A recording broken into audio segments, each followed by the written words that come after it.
Diane Hart started Atheism 101. See Diane waving from the back there. These are short, 5-minute or less talks about well-known atheists or atheist events. And she's asking people who wish to volunteer for Atheism 101 to see her.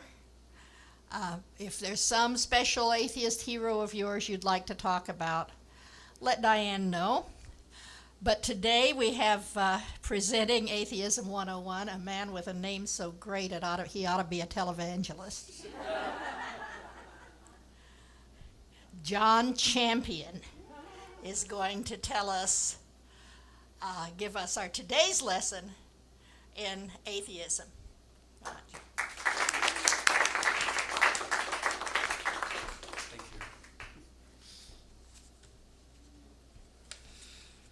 And thank you, Diane, as well, for encouraging me to do this.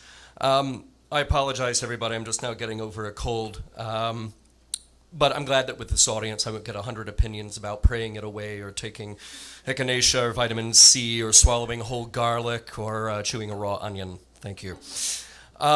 Today's Atheism 101 is Gene Roddenberry, for those of you who don't know.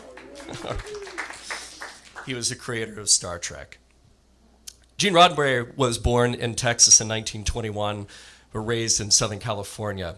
His early career choices ranged from flying World War II missions while in the Army Air Corps, flying commercially for Pan Am, and later becoming a Los Angeles police officer while pursuing a TV writing career in Hollywood. He described his father as being somewhat ambiguous about religion. He never attended church with the rest of the family, and Gene later said that his father, quote, felt that it was good for me to go to church, but he was damn careful of what the preachers say. Gene's mother was decidedly Baptist. While he dutifully attended church with her, he described a moment when he was 14 years old and decided to actually listen to the sermon. In his own words, I remember complete astonishment because what they were talking about were things that were just crazy. Growing into adulthood and working in somewhat regimented careers, he mentioned a long period of little white lies that kept him from confronting his own beliefs or making the people around him uncomfortable. Gene mentioned to an interviewer that if the conditions had been right earlier, he would not have waited so long to come out. He uses that phrase over and over, and it likely resonates so much for non-believers today. Now, as a side note, I've not found any specific reference to Gene specifically calling himself an atheist. That may turn up in later research, but he often identifies himself as a humanist. It's another one of those speculations that's interesting to explore whether Gene would have felt empowered by the more recent rise in atheist activism. Then Star Trek happened. For the first time, Gene found himself with his own sandbox to create, manipulate, and populate to his liking. One of the first pieces of resistance headed his way was the demand that there be a ship's chaplain. He kept quiet, again the white lies to avoid conflict, but eventually he had to make a decision. He presented the rationale that on a multicultural ship, actually a multi-species ship, that every single crew member would have to be a chaplain representing his or her own beliefs. That was not a road he wanted to go down. That question came up again at the end of Star Trek II, The Wrath of Khan, in which Mr. Spock dies, and competing voices on set insisted on a very Christian funeral. For those of you not in the know, Mr. Spock is only half human, and there's not much in his character history to suggest that he embraced a 2,300-year-old Earth superstition. Now, I realize that it would be an interesting path for us to take to explore just how much religious or non-religious content there is in Star Trek. Entertainment being a collaborative medium means that Gene came and went, sometimes of his own volition, sometimes due to studio pressure, and many other writers got to inject their own thoughts into a given script. That may just become a spin-off series from this talk in true Hollywood sequel form. As it's my interest in this abbreviated talk to explore aspects of Gene's personal beliefs, I'll just leave you with this quotation. I condemn false prophets. I condemn the effort to take away the power of rational decision, to drain people of their free will, and a hell of a lot of money in the bargain. Religions vary in their degree of idiocy, but I reject them all. For most people, religion is nothing more than a substitute for a malfunctioning brain. We must question the story logic of having an all-knowing, all-powerful God who creates faulty humans and then blames them for his own mistakes. Thank you very much. Live long and prosper. Thank you, John. Still a great name. I should say about the Book Fest, it's the weekend of April 20th, and we need lots of volunteers. So please today see Mark or Diane, and Mark is, I don't think he's in here. I think he's still out at the book table. Is that right? Is Mark in here? No. He's at the book table to volunteer for the Book Fest. It's fun. It's busy. You just take a few hours and help our authors sell books and such. I think our speaker today will probably be at the Book Fest selling his book. You may know, you probably know, that this is the last time I wear this badge that says president. This is the last time I'm on this stage as your president. And I'm very happy about it.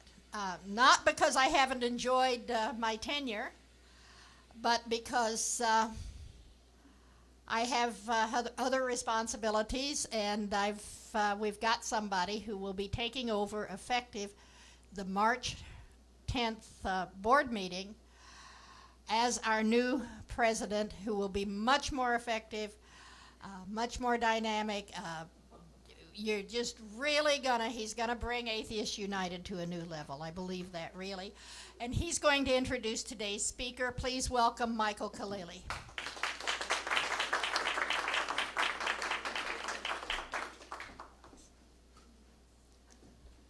Thank you very much, Bobby. As she said, yeah, I'm expected to be president March 10th meeting. And it is my honor to be the president and to succeed Bobby as president. She has done such a wonderful job getting Atheists United to this level, and I'm just happy to be able to stand on her shoulders and continue to get her advice going forward in running this organization. And I'm happy to talk with anybody if anybody has any ideas on what you would like to see Atheists United do, and just discuss what we'll be doing over the next several months to a year. But right now, it is my pleasure to introduce our speaker. Stephen Paul Leiva is a novelist, a playwright, and an essayist. His new book, Traveling in Space, is about an alien race that travels far from their home. They encounter us here on Earth and try to understand our very, very strange ways. Reviews for the book have been great, describing it as a unique spin on science fiction that shouldn't be overlooked. It's funny, while also giving the reader much to think about. I know we're going to enjoy his funny take on humans and the way we live. Please welcome Stephen Paul Leiva up to the stage.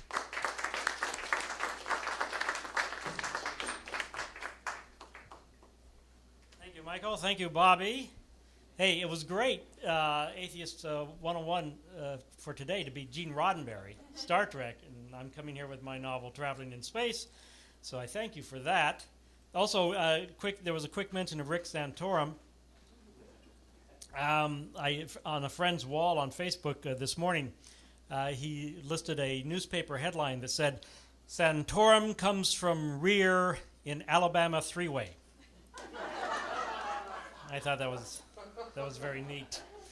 Anyway, again, Michael, thank you, Bobby, for having me here at Atheists United, of which I am now a full-fledged member. Which is cool, but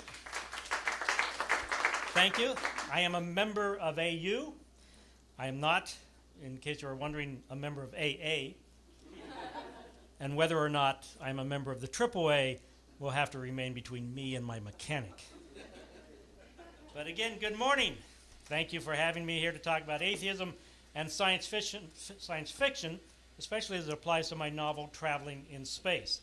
Now, since Traveling in Space is an alien-human first contact novel told from the point of view of the aliens, or you can call it a 21st century Gulliver's Travels with Homo sapiens as the Lilliputians, and as I would like to read chapter 1 for you, I need to give you a quick primer on my aliens.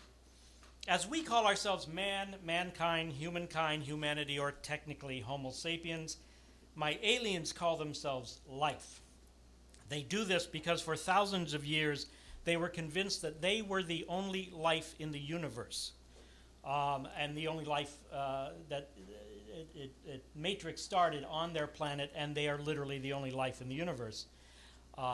Their planet they call the living world, and as they are the only cognizant, intelligent life on their planet, that means they're the only cognizant, intelligent life in the universe. Now they believe this because they are a very old species who has studied the universe for millennia and have never found any evidence for other life, basic or complex, non-intelligent or intelligent. Now the aliens in the story are traveling in space in their life ship, the Curious, because that is what they are, curious. They have two great loves, life and knowledge. They have two great hates, death and ignorance. Many in the Curious are scientists, of course, who are continuing their species' quest to understand the universe. Others in the life ship are just the normal members of any society you would expect, for the Curious is quite large, essentially a huge flying city in space. So, for example, you have musicians, athletes, administrators, etc. What you don't have are soldiers or any military structure at all. Although the main mission of the Curious is to explore, observe, and discover data about the universe, there is a secondary mission. Because they do believe themselves to be the only life in the universe, they consider themselves life's matrix. So, if they ever find a planet that can sustain life, they will stop their exploration, land on that planet, and seed it with their life. Indeed, the narrator of the story is the life seeder. Now, that is both his profession and his name, because in this society, everybody has a name that's based on either a physical attribute or a character trait or their profession.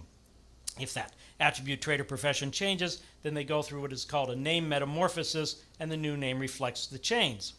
The life seeder's job, which he goes about diligently yet kind of casually, is to look for a suitable planet for life seeding.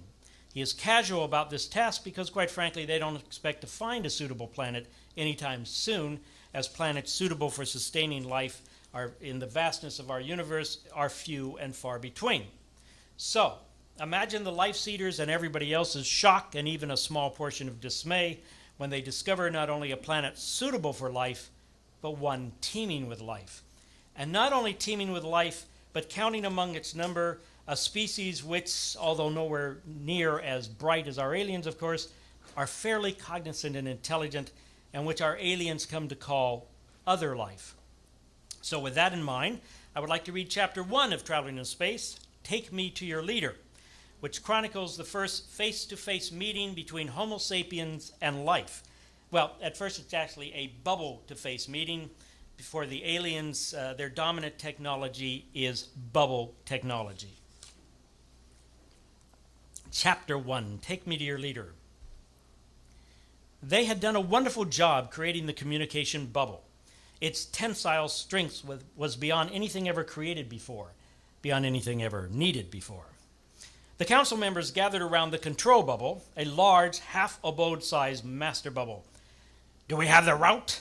our leader asked. "Yes," I answered, "directly to Washington, D.C. Then we have plotted out a course that will take the communication bubble to a particular building wherein the waves indicate this president is most often found." "I assume he will not be the only person in this building," the very small and delicate woman said. "Comfortable assumption," I said. "Then how will we pick out this president from the rest of the other life present?" Well, we have heard him often on the waves and have coded into the navigation sheen of the bubble his voice pattern." "Excellent," the very small and delicate woman said. "Thank you." "Very elegant," said the large man. "Thank you." "Yes, fine," our leader broke in impatiently. "Excellent, elegant, and impressive. I will draw up a proclamation to your brilliance later, but can we release the putrid communication bubble now?" It was released. The control bubble immediately took on the communication bubble's view of the steadily approaching planet, its blue, patches of brown, and wide whiffs of white combining to deeply set it apart from the black that surrounded. "All planets have a beauty," the very ugly man stated. "But this planet, like our own, showing the effects of an atmosphere that can sustain life, has a beauty that reaches deeper, touches, and moves. That is my first impression." There was no argument. The bubble broke into the atmosphere, and soon the whiffs of white surrounding it broke now and then to show other colors below, blue, brown, and then green. Suddenly there was a violent jolt of hot red, yellow, and then the black of smoke. "What happened?" our leader demanded to know. "I think they threw one of their weapons of destruction at us," the lanky gentleman said. "Why would they do that?" "Well, if they are like the 10%ers, I would guess they did it out of fear stemming from the lack of knowledge combined with an out-thrusting reflux common in the ignorant." "But I thought we calmed them down." "Yes, but through humming, not an intelligence-based method." "May you be buried in a 10%er's grave," the large man, our maestro of hums, said to the lanky gentleman. "Do not take injury over truth," our leader snapped. "It is unbecoming and smells of decay." There is also the fact, I thought I should offer, that the bubble is heading towards their leader with no indication of its intent. This is more defense than offense. "Ah!" Our leader got it. "A right analysis." He turned to the controller and asked, "How is the bubble holding up?" "Very well, I perceive no problems," the controller said. After a few more colorful bursts of potential destruction, the view from the communication bubble began to detail this city, this Washington, D.C. The white of it was rather fascinating. White, heavy buildings that even we, just barely familiar with their culture, could see were monumental attempts at an attitude of solemnity. "We must be in the right place," the large-handed woman said. Heavy blocks of stone piled into an imposing structure seems the image a leader would take. "Do I surround myself with heavy blocks of stone?" Our leader took umbrage. "No, O.L., but then heavy blocks of stone are somewhat impractical on a life ship. Besides, I meant a leader of the thoroughly ignorant." "Oh, clarity, please, then. Clarity is a virtue." "We can see our destination now," the controller said. We looked.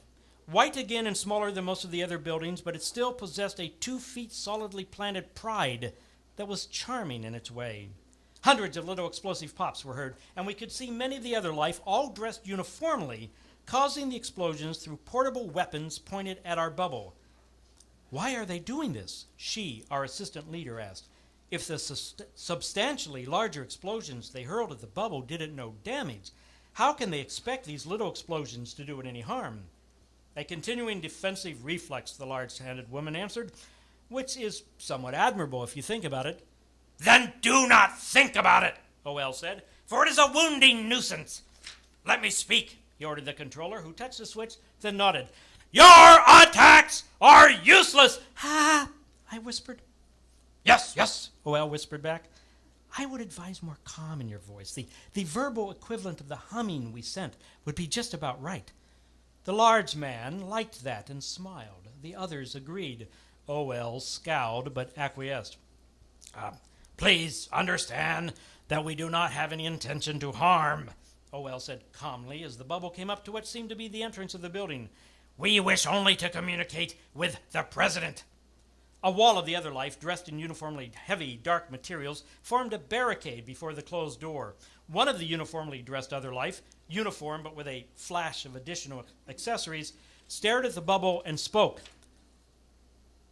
"You can speak English?" "Is this what you call this torture to my tongue?" O.L. said, as we all immediately did our best to give him his own famous look of admonishment, which caused him to grudgingly change his tack to a more calming one. Yes. We have been endeavoring to learn it. Excuse any mistakes I make." "You are, I take it, from the spaceship that has invaded our skies." "Invaded is a very harsh word," I whispered to O.L. "It has belligerence behind it." "We have not invaded. We have simply, O.L. looked at me for the proper word. Parked. Parked?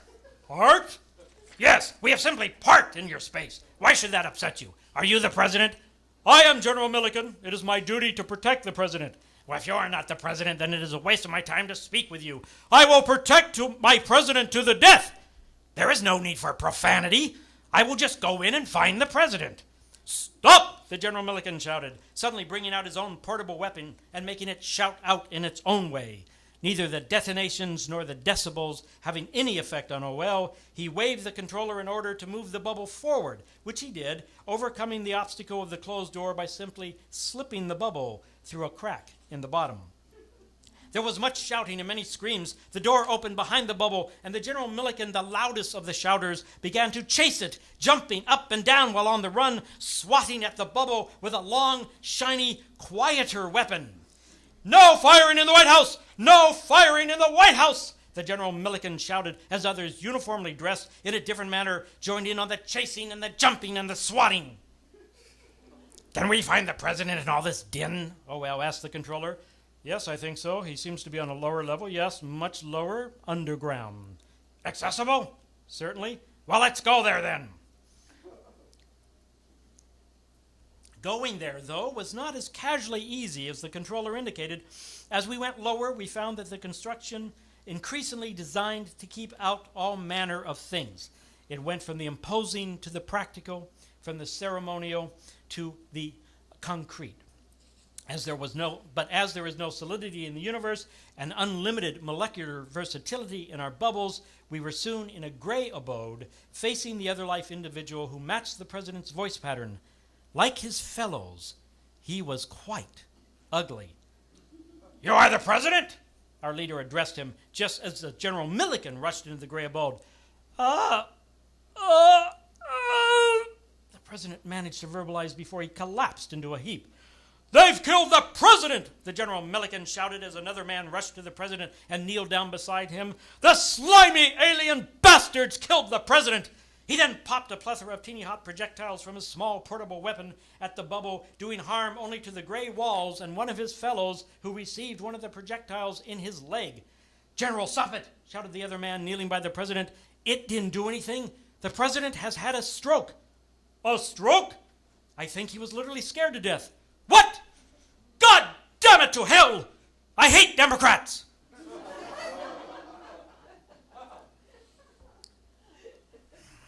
"This constant causing of death is disturbing," OL said later. "The real cause, of course, is the primitive nature of their brains, but still." "Yes, still," I said. It was 2 days later, and we were sitting around respecting what the General Milliken had termed a respectable period of mourning. "Look, this is going to be a very disturbing to the nation," he said as uniformly dressed other life removed the president's body. "We're going to have a big funeral, call in heads of state from all over the world, control the media and all that. Look, can you guys just back off a little? Maybe go park behind the moon or something. It would be a big help." "We can do that," OL said, "and consider it our duty to do so. But if the president is dead, who do I speak with now? I need to speak to your leader." "We will have a new president. Our system provides for that. Our vice president automatically becomes the president." "Vice president?" OL turned to me as he was unfamiliar with the word. I quickly checked the data we were gathering on the other life's language, found the information, and conveyed it to our leader, who then addressed General Milliken.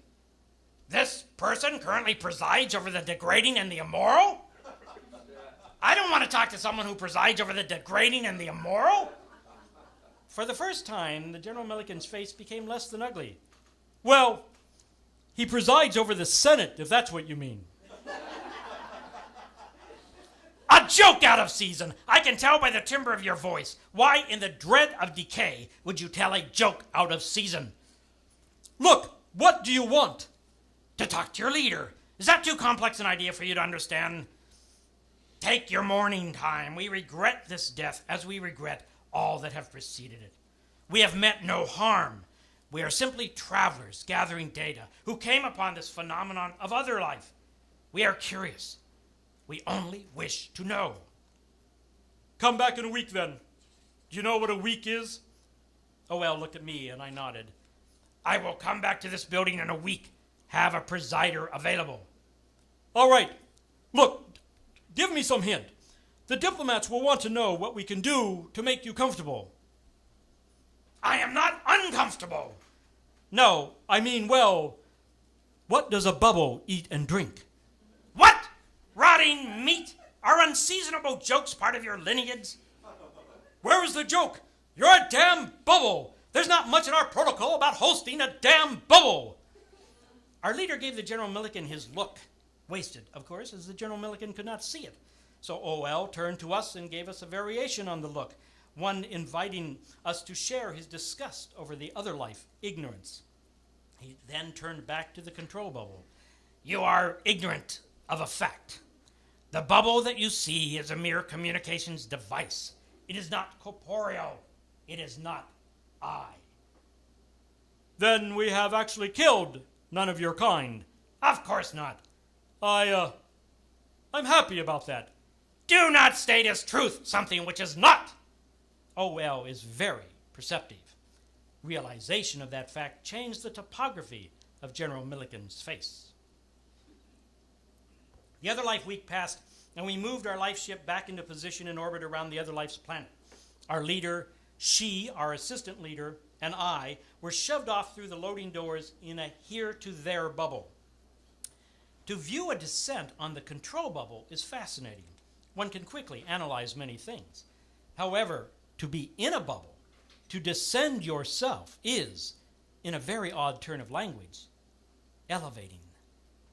She, our assistant leader, despite straps and restraints, grabbed me and squeezed. Our leader giggled almost nonstop, and I gasped 53 times. Soon we were over Washington, D.C. Crowds of Other Life filled the passageways between the buildings and crowded onto the tops of those buildings and pointed at us. We floated finally to the President's building, and we came down on some cropped green vegetation. Suddenly we heard music. It was not hummed, but was played on instruments that jangled slightly. Still, it was not completely unpleasant. Besides the musicians, there were rows of uniformly dressed weapon bearers, but as they were obviously being ceremonial instead of belligerent, and as they were hard to look upon, being rows of ugly, we paid very little attention to them.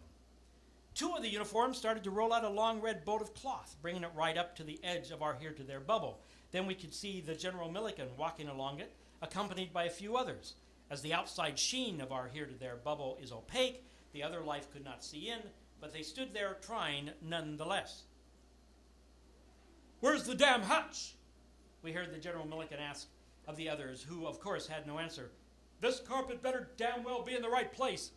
Uh-oh, OL said. Do you think this carpet is some sort of weapon or a trap? I considered that, but it fit none of the facts. It was unlike any weapon we had observed, and we had observed so many. Still, we were not sure we yet had the Other Life's trust. There's a small possibility. Should we move the bubble? No, she, our assistant leader, said. Look, the General Milliken and the others are standing on it. How could it be a trap? I think it is some small tribute being paid to us. Why? What have we done to deserve it? OL asked, quite rightly. We have arrived, she, our assistant leader, answered. We arrived a week ago and they tried to destroy us. This is different. This is not such a shock for them. Open an exit orifice and let us greet them. Right in front of this carpet, I suppose. She smiled. I do not know why. It is my feeling that that would be appropriate and would bring them some pleasure. Well, you should know about that, OL said as he opened the bubble, revealing us for the first time to the General Milliken and the Other Lives. Their jaws dropped. That is exactly, physically, what happened. We were not sure if this was some sort of Other Life greeting or not, but felt it prudent to drop our jaws as well.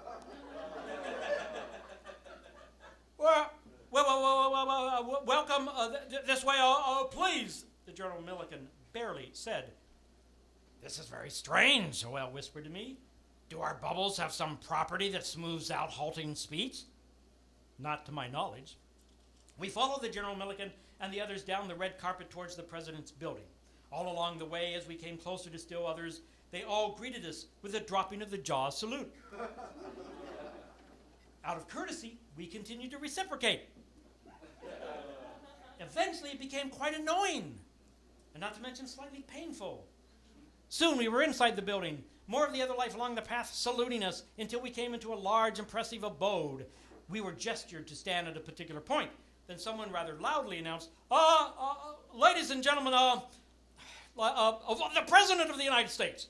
Musicians blared music on annoying instruments, and a man smaller than the General Milliken with a head full of gray hair entered with a determined and somewhat impatient walk that slowed as he neared us, matching the slow and measured dropping of his jaw.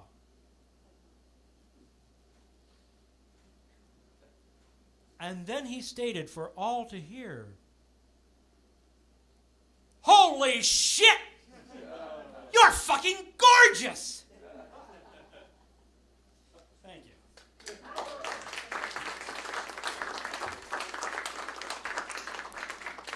And my aliens are gorgeous. So gorgeous indeed that the one they call the very ugly man probably looks like a young George Clooney. And they are also, for lack of a better word, human, in the sense that they are neither mucus-dripping monsters out to conquer us, nor angel-like entities out to uplift us into some state of grace. Two standard science fiction tropes. Now, I hope you've gathered from this reading that Traveling in Space is a comic novel, indeed a comic satiric novel. And as you know, comedy and satire depends on pointing a finger at human frailties. Everything from the minor to the most mendacious, malicious, malevolent, and mutton-headed. And I do, in this book, point some fingers at such frailties. But as I try to do something different in an Alien First Contact story, I am a little bit different, I hope, as a comic and satiric writer in this book, because even though I point my finger at human frailties, I also point out a few human glories, achieving, I think, a very positive view of the potential and future of Homo sapiens. Not that I am not a bit of a curmudgeon. As my family will tell you, often after an encounter with another member of our species whose discourtesy, meanness, stupidity, or ignorance has ticked me off, I will often mutter under my breath, "I hate people." And one of my favorite songs of all time is in Leslie Bricuss's Scrooge, his musical film version of A Christmas Carol, wherein Scrooge marches through the streets of Victorian London singing, "I hate people, I loathe people, I despise and abominate people." And my goodness, sometimes that mantra can really help get you through the day. But that is personal. That is one-on-one. That is mundane, minute, and petty. I hope in reality I truly have a broader vision than that.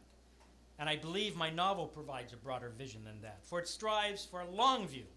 And if you take a long view, I believe you can only be thrilled to be a member of the Homo sapiens species. Yes, I admit it. I confess to you now, I am a Homo sapiens chauvinist. And I am a Homo sapiens chauvinist as a direct result of being an atheist. I should probably take a minute to explain what I mean by Homo sapiens chauvinist. As I mentioned earlier, and as you are all well aware, we are Homo sapiens. That is our species. Actually, to be accurate, being modern humans, we are Homo sapiens sapiens. But outside of reeking of redundancy, there are just too many S's when you add chauvinist. A chauvinist, of course, is someone who needed a drink of water. A chauvinist, of course, is someone who is aggressively and often blindly patriotic and loyal. Not a particularly positive word, but useful, I believe. Because I choose to declare that a Homo sapiens chauvinist is one who is aggressively loyal to his species, as opposed to blindly loyal to a god. The aliens in my novel learn a lot, not everything, but a lot about Homo sapiens, or as they call us, other life. They find some of it strange, some of it weird, some of it odd. They find they really like chocolate, red meat, and big cities. They are amused by our politics and bemused by our religions. But they are absolutely flabbergasted when they learn how young of a species we are. Our universe is 13.7 billion years old. The Earth is 4.5 billion years old. Life emerged fairly quickly, maybe 4 billion years ago, but the Homo genus is only 2 to 2.5 million years old. Homo sapiens, our species, is only 150 to 200,000 years old. We dropped the nomadic life and created agriculture only 10 to 15,000 years ago. We gathered into cities and started writing only 5 to 6,000 years ago. Our thoughts, ideas, and orthodoxy about the universe around us were essentially knee-jerk first impression revelations until just about 500 years ago. And yet, as the aliens in traveling in space discover, this other life, who such a short time ago were nothing but nomadic wanderers across the savannas of their cradle continent, have already walked across the mare of their moon. To a species who intensely loves knowledge and who has taken millennia to achieve it, the other life's exponential explosion of knowledge is exciting, but also not a little frightening. It may kill them, this quick knowledge, but it may also be their greatest glory. The aliens, as they leave us to our planet, are not sure which it will be, but the life-seeder comes down on the side of the latter, and so do I. I am a Homo sapiens chauvinist. I think this is an important position to take, especially for an atheist. To elucidate, let me refer to another musical, 1776, wherein the founding fathers of America dance and sing to the tunes of democracy and freedom and liberty for white male landowners. But let's not be critical in hindsight. All great enterprises have to start somewhere. There's a wonderful moment in the play when John Adams has become frustrated to extreme distraction by the moaning and groaning of the other delegates of the Second Continental Congress, who kept worrying about the Declaration of Independence and what it says. They were worried they were insulting the people and the Parliament of England when it was really just the king they opposed. John Adams, finally not being able to take the whining and equivocations any longer, shouts out, "This is a revolution, damn it! We're going to have to offend somebody!"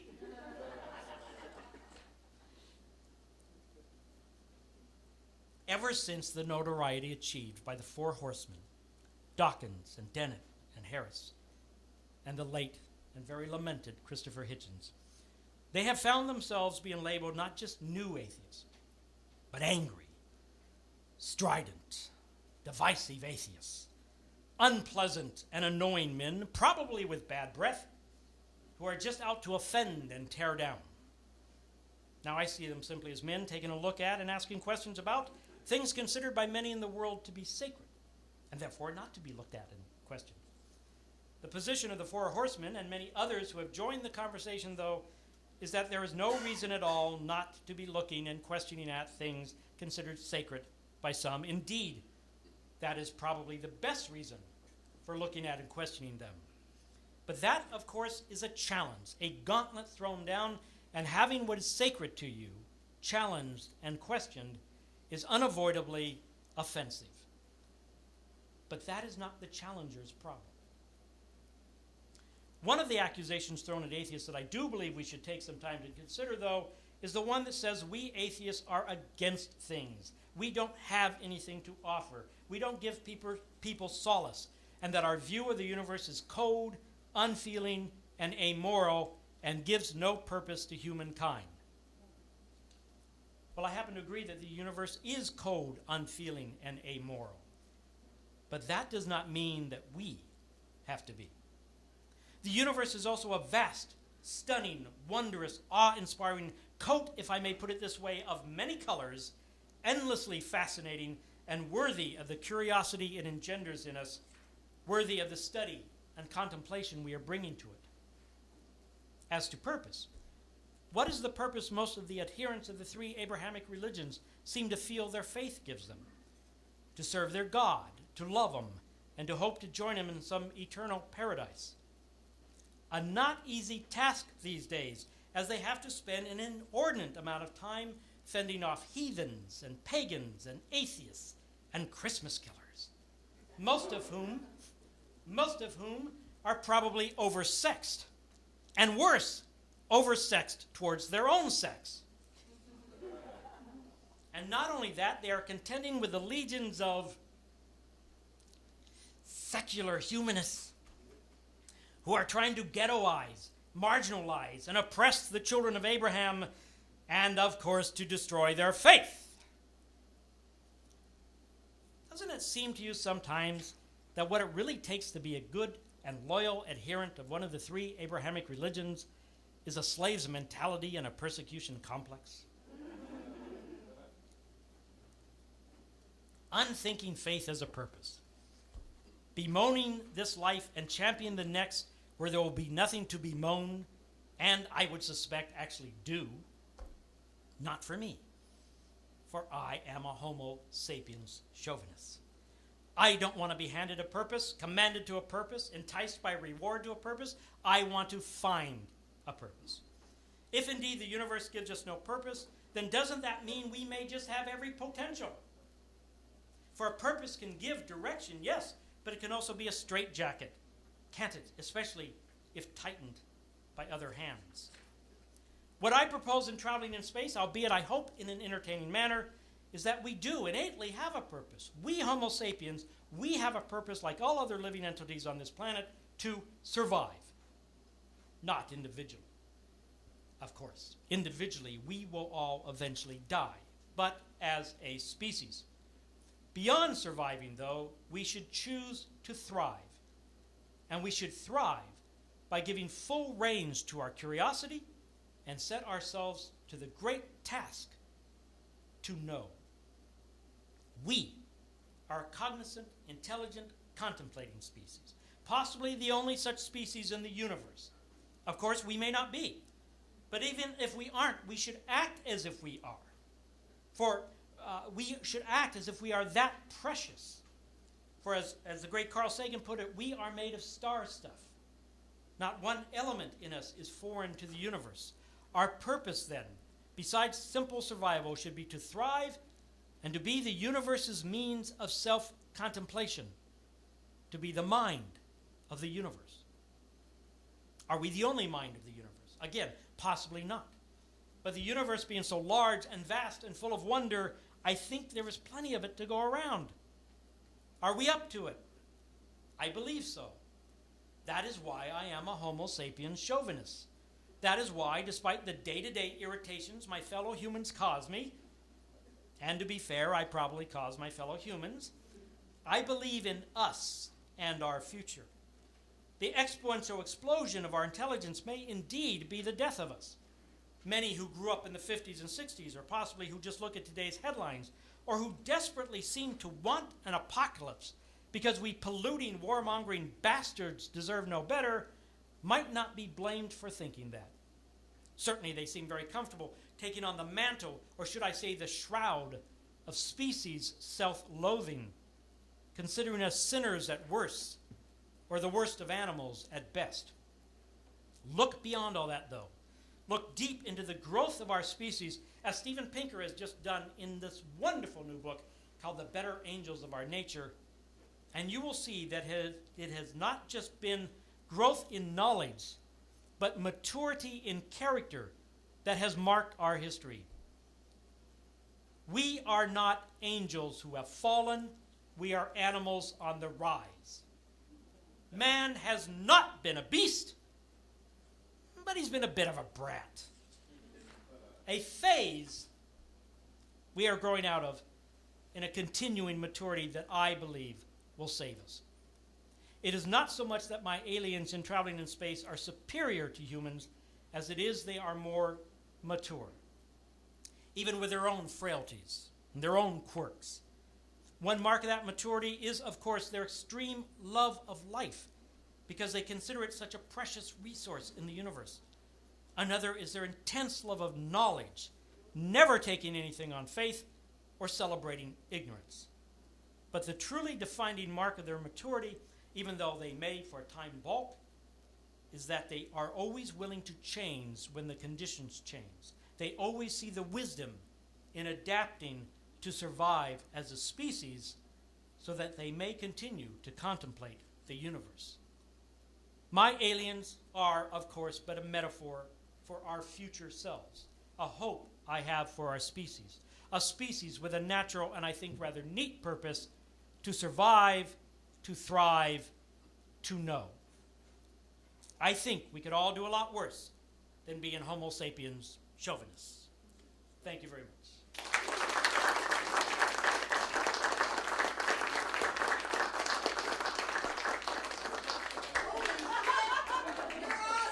Thank you. Whoa! Did I spill water?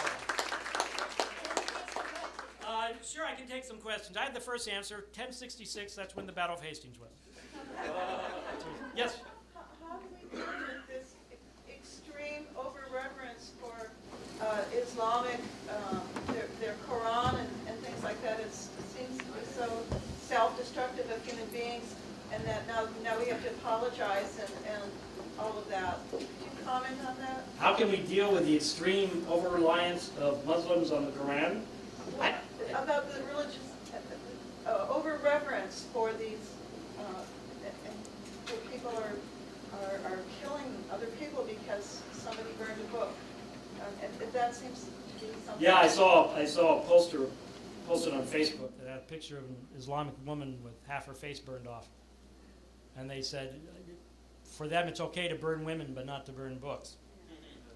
I don't know how we deal with it. We deal with it by just being ourselves and not having that same over-reverence for one book.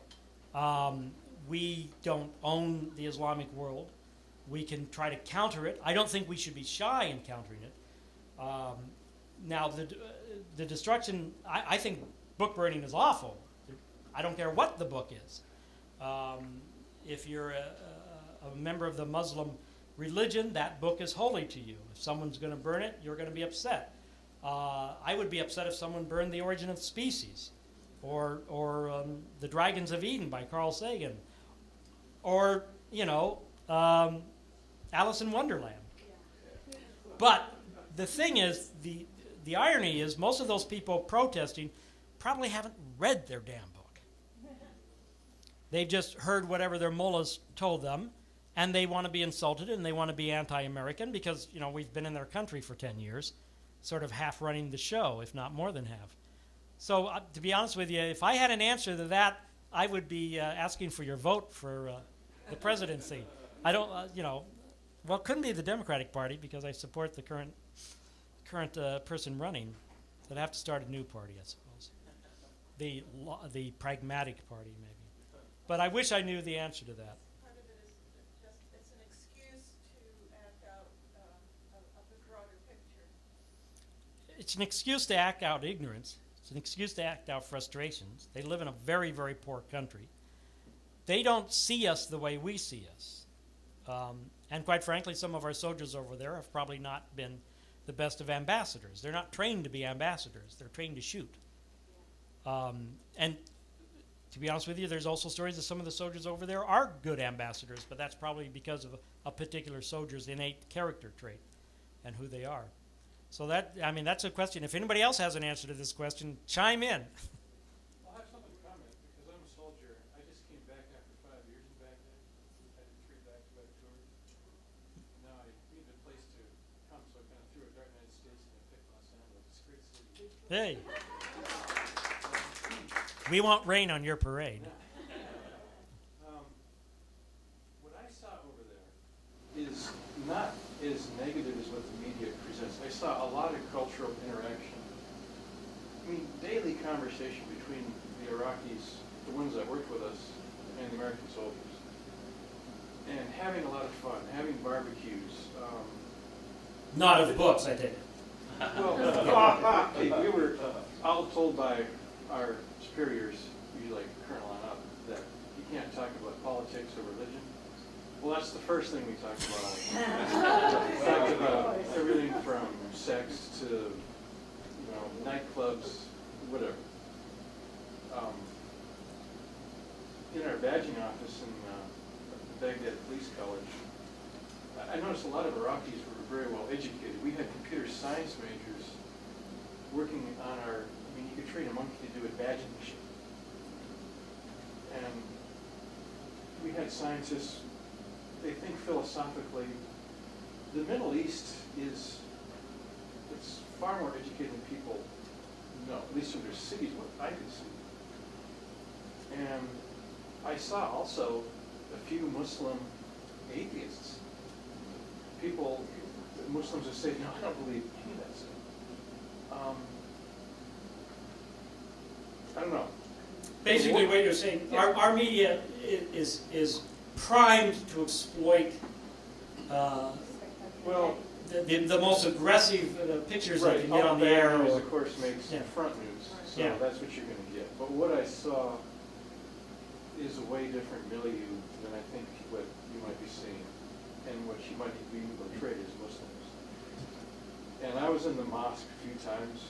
It was great. It was a lot of fun. And that's just what I wanted to say. Right. Don't be so fearful of that part of the world, I would say. Don't think that it's not changing as fast as you think it might be changing. I think it is. Isn't that inevitable? Yeah, it's not inevitable. Iran, yeah, it's a problem right now. But even I don't think they're going to launch a nuclear weapon. I don't think so.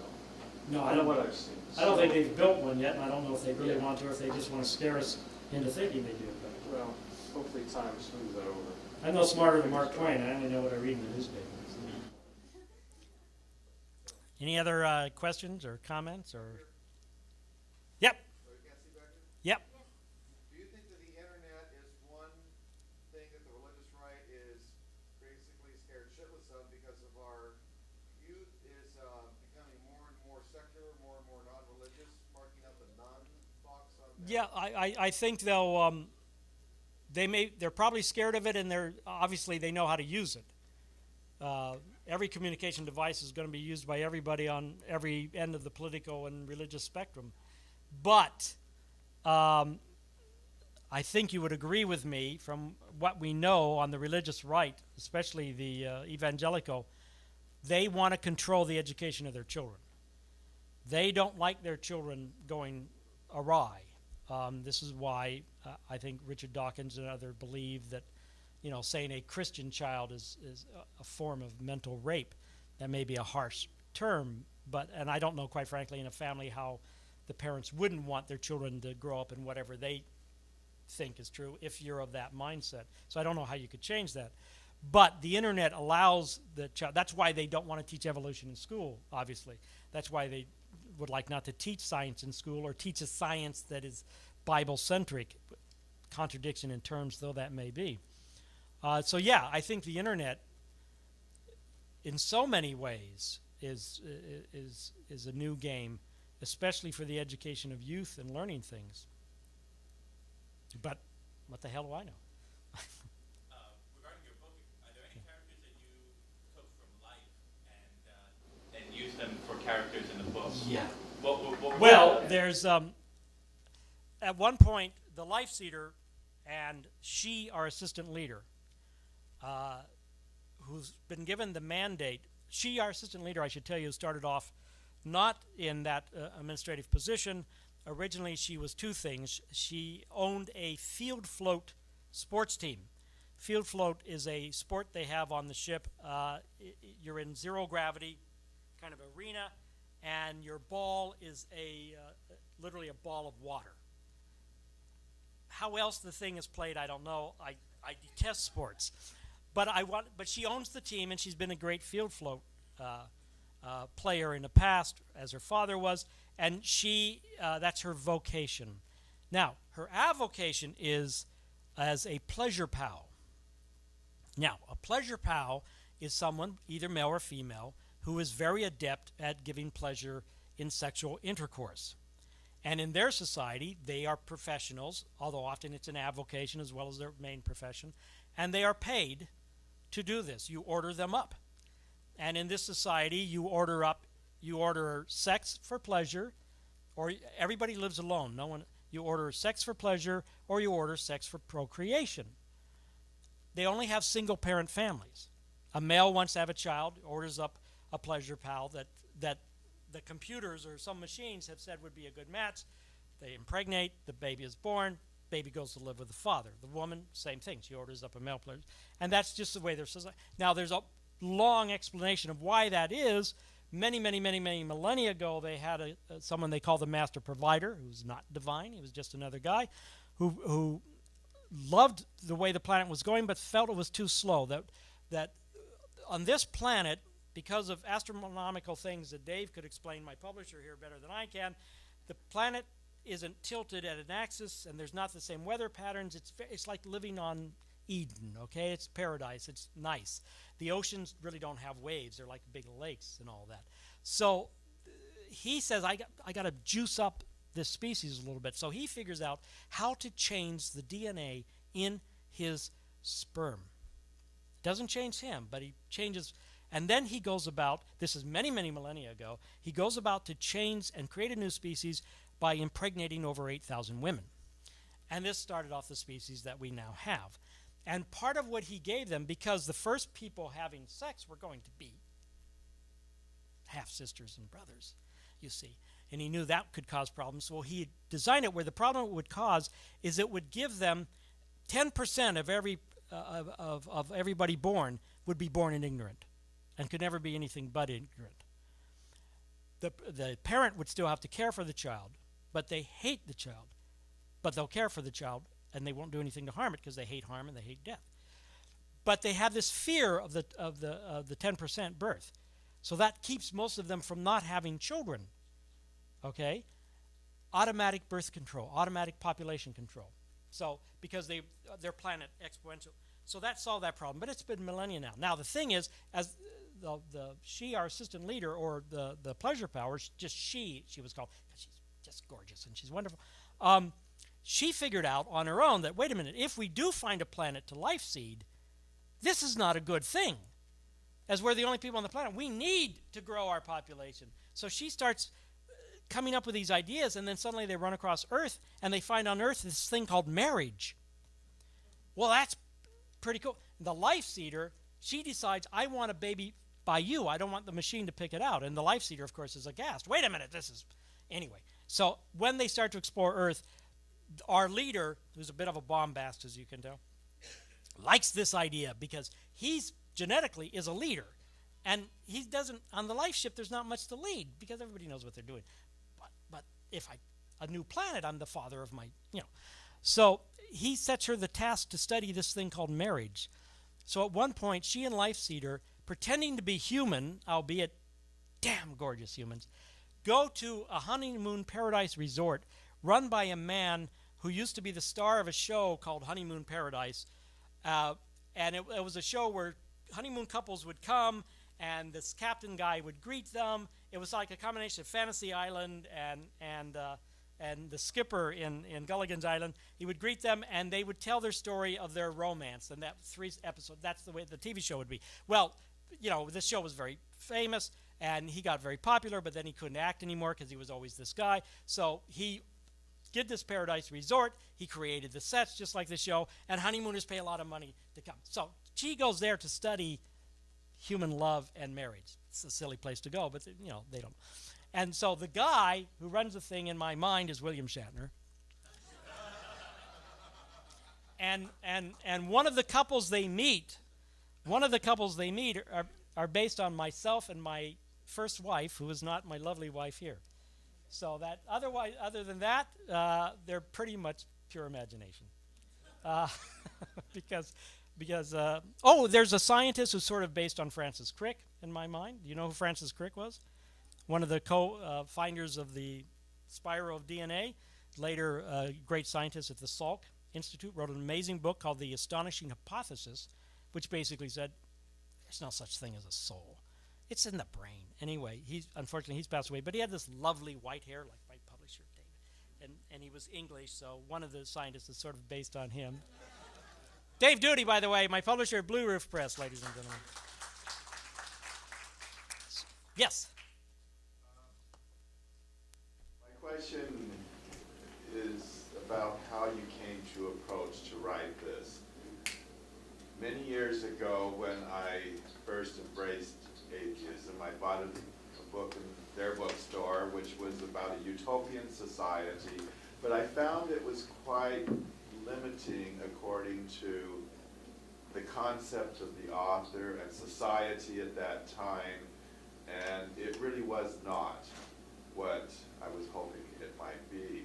Now, in writing your book, whether satire or serious. Did you have anything in the back of your mind as far as how to overcome these limitations of self and society as to how you would write this? Was any of this a factor? You mean to reach for a utopia? Well, no, to write something that maybe has a universal message but is not more a reflection of the author and your first wife. Well, the thing is, for a book to be good, I think it has to reflect the author. I think that's automatic. You're not going to write something that's not. It's coming from your brain. And I'm egoistic enough to want the damn book to be a reflection of me. My books are more me than me, I sometimes think. It's the presentation I would prefer to present to the world, because you don't see me stutter in a book or not be perfect in my sentences, sometimes even in the book, unfortunately, but that's what you have copy editors for. But you mentioned the word utopia. The one thing I wanted to do, the first genesis of this was really to play with that science fiction trope of an alien visit, because I don't think we've ever been visited by aliens, and I don't think it's likely to happen anytime soon, because the universe is huge, it's vast, and quite literally we could be the matrix of life. We have no evidence of life anywhere else out there, and it's so huge and vast. Now, most of us would say there's got to be, and most likely there probably is, although I don't really know what the probability factors are. People have worked that out. But again, as I say in the book, that doesn't matter. We need to act as if we're the only life in the universe, that we're that precious. But I always, I was, the whole UFO thing was always bothering me, but also in alien science fiction stories, again, they were almost always either out to just conquer us, or they were out to uplift us into some perfect stage. And I always felt, probably if aliens come across us, it'll be an accident. They'll stumble upon us, and then what the hell is this? So that was sort of the genesis, to play with that science fiction trope. As I was writing it, the author came out. I am an atheist, and I have been since childhood. So I was looking at Homo sapiens, and obviously coming from that point of view. But also, I also wanted to make sure that I didn't portray the aliens as perfect. They're not perfect. But, as I say, they're more mature. And towards the end of the book, as you will see, they make a very mature decision to change their society. In a sense, as one critic pointed out, they learn far more about themselves than about the Homo sapiens by this encounter. In fact, they learned that they probably should get the hell out because they've just been causing problems on Earth because of the coming together. The first chapter is really sort of a flash forward. And then in the second chapter, you go back to before they discover the planet Earth. They are, what was my point? Oh, shoot. Okay, I'm sorry. I'm doing a Rick Perry here. I don't know what bloody secretaries I would get rid of either. Anyway, but I didn't want them to be perfect. But more mature, because I don't think we're ever going to have a utopia, and I don't think we're ever going to be perfect. We might change our species and get more and more perfect. And at some point, we may be nothing but floating mental energy in the universe, which will be fine if that's what we are to become. The point is life and knowledge. And so again, the aliens are a reflection on my hope for our future as a species. And it has become, and as I wrote it, I realized I was in essence saying that there is a purpose to life, even if you don't have a deity. And I still don't understand why a deity particularly gives you purpose. But nonetheless, and that purpose is biological, almost totally biological, because even our mental faculties are biological. But we have the mental faculties. We should use them. That's all. Yes? Yes, now that you've described their method of reproduction with these aliens, are they surprised when they find out how many hang-ups about sex that Earthlings have? Well, yeah, there's a scene when they're at the Honeymoon Paradise Resort, which is got these wonderful bungalows, and they're in a honeymoon suite, and everything's in heart shapes and all that. And they have a big patio that goes right out to the beach. And it's the guy who's the head of honeymoon resort who's in collusion with them, that they're pretending to be humans. Okay, and they have wonderful dialogue with him. And again, I always see the William Shatner of today in my mind as I do the character. But they decide, well, the schedule for today is to go out and enjoy the beach. Okay, so they start to go out to enjoy the beach. Now, they don't know about swimsuits. So they walk out of their screened patio stark naked, just as the head of the honeymoon paradise is walking by. And he says, "Holy shit!" And he pushes them back in. And he says, "You can't go out like that. You know, nude, naked, you can't do that." And he's given them a whole set of clothes. So he goes through and rummages through their luggage and finds their suits. And he says, "You have to cover up the naughty bits, you know." And he's renamed them. So Life's Eater becomes Leaf, and she, our assistant leader, becomes Sheila. So he throws the bikini at Sheila, and she just holds it up and says, "Well, this isn't going to cover much about the naughty bit." And she figures out this part, but she can't figure out the other. And finally she figures out that they're bags to hold the mammary glands, which is what they call them. No, what, mammary glands? Feeding glands or something. I have a clever name for them. I don't call them boobies. But anyway, so they have a little discussion about this. Yes, they find that to be, because sex to them is very natural, very enjoyable.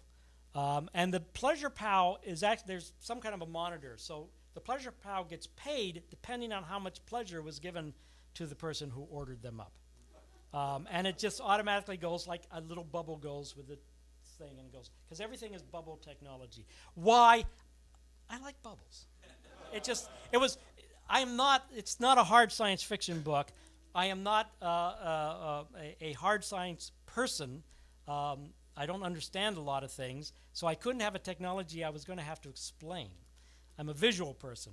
So they have communication bubbles that go and talk to you, and you can see, the bubble can see you, and on occasion can project its own vision if need be, and you talk back and forth. Here to their bubbles are huge bubbles that they fly in and can have furniture and all that sort of stuff. They have, just whatever they need, med bubbles. You have a wound, a little bubble comes, goes over your wound, and heals it. So it's fun. I worked in the film industry for years, so I'm kind of visually inclined. Anybody else? Yes? What about your audiobook rights? Are you getting to record with your own voice, your book? No, not with my voice. I've written three previous novels that have been published. Two of them are Hollywood satires. As I said, I was in the film industry. With a character called the Fixer, who's sort of like the saint, that kind of a character. And they're satiric. They're based in Hollywood. One is called Blood is Pretty, and the other one is Hollywood is an all-volunteer army.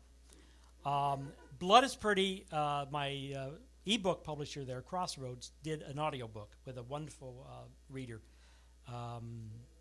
whose name is escaping me.